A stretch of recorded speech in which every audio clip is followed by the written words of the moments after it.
کا نام ہے الزرقانی۔ صاحب زرقانی نے لکھا ہے کہ ایک دن حضور سیر کرتے کرتے باہر کھلی وادیوں میں تشریف لے گئے۔ وہاں ایک چراگاہ میں وفد طارق رکا ہوا تھا اور ان کے اونٹ وہاں چل رہے تھے۔ ایک سرخ رنگ کا اونٹ حضور کو پسند آ گیا۔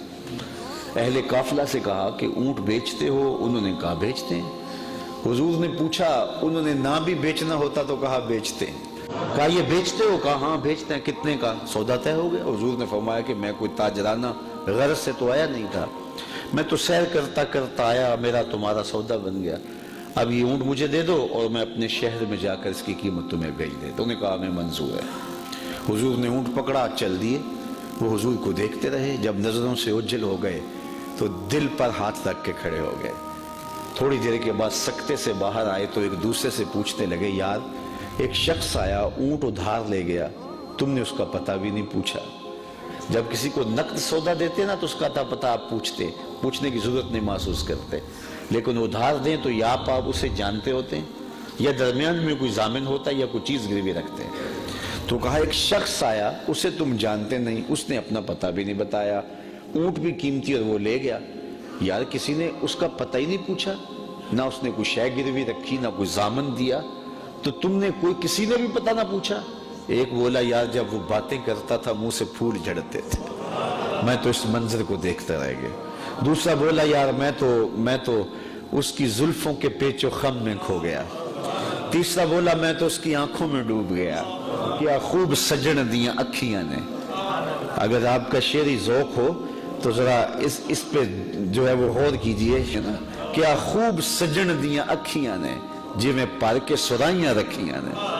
تو اجے میرا یار نہیں ڈٹھا جنوں ویکھ کے چند شرم آوے، ادھی راتی دن چڑھ جاوے جیو رخ تو نقاب اٹھاوے، تے جیو نکلے سیر کرن نوں سارا گلشن سیس نواوے، اتے دھرتی لف لف جاوے جے ہاتھ پھلاں وچ رکھدا ہاتھ پھلاں تو ود جاوے، نین نشیلے مست رسیلے وچ سونا کجل سہاوے، آنکھ اگڑے تے انج پیا جاپے جویں میں خانہ کھل جاوے، توبہ توبہ حسن سجن دا چال نہ چلی جاوے، بجلی ڈردی لشک نہ مارے متا بیگ بھی ہو جاوے، تے جیو کھولے پیچ زلف دے اتے راہی راہ پل جاوے، کی اجاز نظر وچ او دی جو آوے وک جاوے، خل کو دینے مولئی دنیا کوئی ورلائی جان بچاوے، علم خدا نے اینا دتا عقلاں وچ نہ آوے، عقل خدا نے اینی دتی علماں وچ نہ آوے، آزم ایڈا سونا ماہی سن کدھرے نظر نہ آوے۔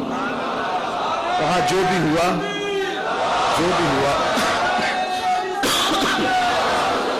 تم اس کے حسن میں کھو گئے اور وہ اپنے حسن کا جادو جگا کے تمہارا قیمتی اونٹ ہتھیا کے لے گیا۔ لیکن اگلے لفظ سنیے اور سینے پہ ہاتھ رکھ کے سنیے۔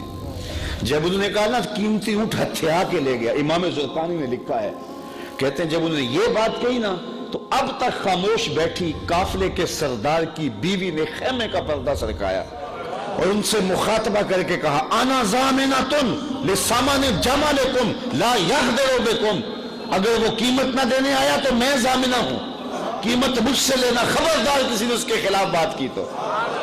کہا اچھا تو اسے جانتی ہے؟ کہا واللہ میں بھی نہیں جانتی۔ تو کہا پھر ضمانت کیسے دے رہی ہے؟ کہا جب تم سودا کر رہے تھے میں نے خیمے کی اوٹ سے اس کا چہرہ دیکھا تھا، اور جس کا چہرہ اتنا سونا ہو وہ جھوٹ بول ہی نہیں سکتا۔ تھوڑی دیر گزری، حضور کے غلام آ گئے۔ قافلے والے کون ہیں جن سے ہمارے آقا نے اونٹ خریدا؟ انہوں نے کہا جی ہم ہیں۔ کہا کہ یہ حضور نے تمہاری ضیافت کے لیے کھجوریں بھیجی اور یہ رہی تمہاری قیمت۔ انہوں نے کہا قیمت تو بعد میں لیں گے، ہم تو خود بک گئے، ہمیں یہ بتا وہ پیارا رہتا کہاں ہے؟ تو انہوں نے بتایا وہ کھجوروں کا جھنڈ دکھائی دیتا ہے، یثرب، وہ مدینہ، یہ اس محبوب کا ڈیرہ ہے۔ علامہ زرقانی لکھتے ہیں سارا وفد اٹھا اور جا کے حضور کے قدموں میں بیٹھ گیا، تیری تک کے ادامہ میں مرید ہو گئے۔ تو ایسا حسن اللہ نے اپنے محبوب کو دیا جو دیکھتا وہ دیکھتا ہی رہ جاتا۔ دیکھنے والے کہا کرتے اللہ اللہ، یاد آتا خدا دیکھ کے صورت تیری۔